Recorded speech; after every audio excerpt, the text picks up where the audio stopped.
The world watched as US and Chinese warships faced off near the Scarborough Shoal, a flashpoint in the South China Sea. For days, both navies maneuvered dangerously close, testing each other's resolve. China, led by the carrier Shandong, declared a wide exclusion zone for live-fire drills, effectively blockading the shoal. The US responded by sending the USS Ronald Reagan Carrier Strike Group to assert freedom of navigation. Nearly one-third of global maritime trade passes through these waters. Any disruption could shake the world economy. The world's two most powerful navies converged, raising the risk of direct conflict. The Chinese drills drew swift condemnation and a show of unity from the US and the Philippines. Both Washington and Beijing knew their actions would have far-reaching consequences. The Scarborough Shoal became a symbol of the new era of great power competition. The South China Sea was once again the stage for a global drama. The Scarborough Shoal standoff was the result of months of rising tensions.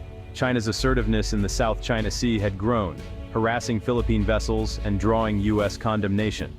The US-Philippines Mutual Defense Treaty became a critical factor, with Washington reaffirming its commitment.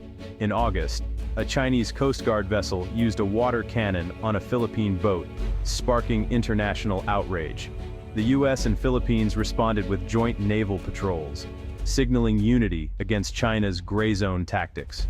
Beijing saw these patrols as provocations, accusing the US of stoking confrontation. The BRICS summit added to the tension, with China and Russia pushing for a stronger counterweight to the West. President Xi Jinping called for a new era of global governance, raising US concerns about China's ambitions.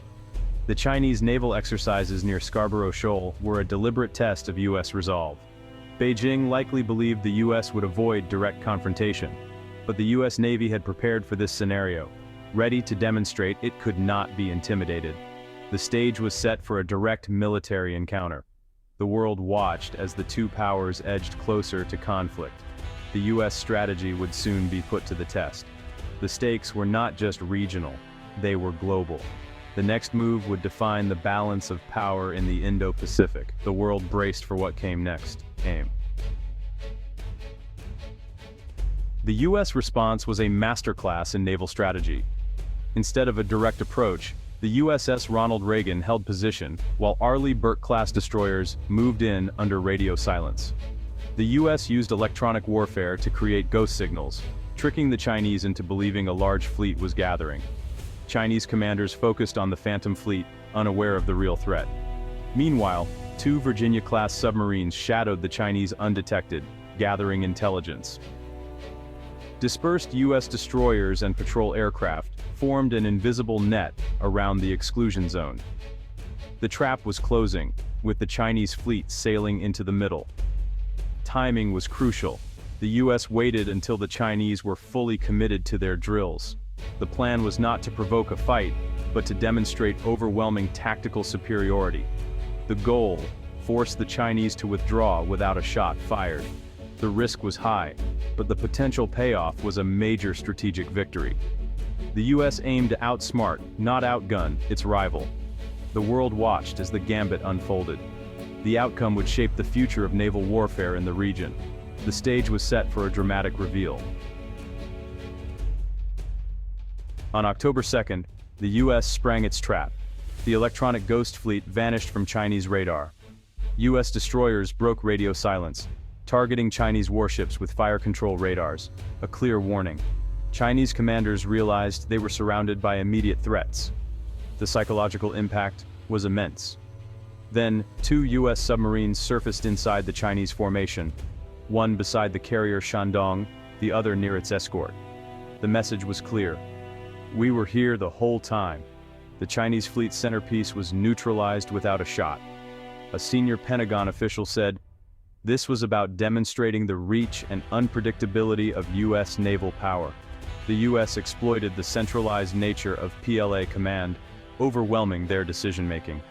The Chinese commander had no good options: continue under threat or risk escalation. Within hours, China announced an early end to its drills, claiming success. The flotilla withdrew, the standoff over. The US had demonstrated tactical superiority and restraint. The world saw a new standard for naval brinkmanship. The message to Beijing U.S. power in the region remains formidable. The South China Sea had a new status quo. The balance of power had shifted, at least for now. The standoff sent shockwaves through global markets. Asian stock indices plunged, and oil prices spiked as investors feared supply chain disruptions. Tesla, with its Shanghai Gigafactory, became a symbol of corporate vulnerability. Its stock dropped nearly 8%. Elon Musk's silence highlighted the limits of corporate diplomacy in a military crisis. Multinational companies realized their fortunes were tied to geopolitical flashpoints.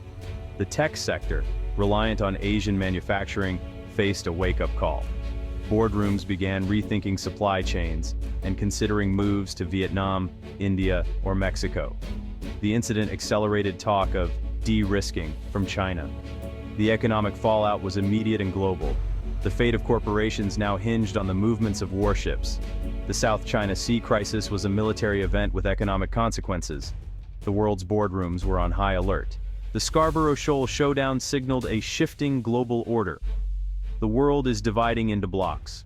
The US and its allies versus a China-Russia-centered group. China condemned US actions. Russia backed Beijing, exposing BRICS divisions. The bloc desires multipolarity, but lacks shared interests. For the US, alliances with the Philippines, Japan, and Australia were crucial. Our alliances are our greatest strategic asset, a State Department official said. Unity can counter coercion and uphold international rules. The standoff could accelerate a new Cold War over technology and influence. The South China Sea is just one flashpoint. Others loom in Taiwan and cyberspace. Both sides will adjust strategies. Can competition be managed to avoid conflict? The standoff ended peacefully, but brinkmanship revealed global tensions. The global power shift is underway. The US and China are in a contest defining the century.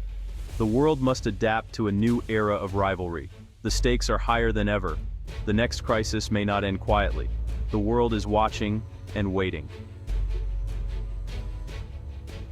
Calm has returned, but the South China Sea remains a powder keg. Both navies have disengaged, but behind the scenes, analysis and planning intensify. China will likely invest in anti-submarine and counter-surveillance tech, determined not to be outmaneuvered again. The US sees its integrated deterrence strategy validated and will likely conduct more assertive operations with allies. The goal: normalize US and allied presence in contested waters. More frequent encounters are inevitable. The world is watching anxiously, with renewed calls for a binding code of conduct. Progress is slow, and positions are hardening. Economic prosperity depends on peace, but the risk of conflict remains. The Scarborough Shoal incident is a stark reminder. Regional disputes have global consequences. The underlying issues are unresolved. The next flashpoint could be just around the corner. The world must hope diplomacy prevails over military posturing.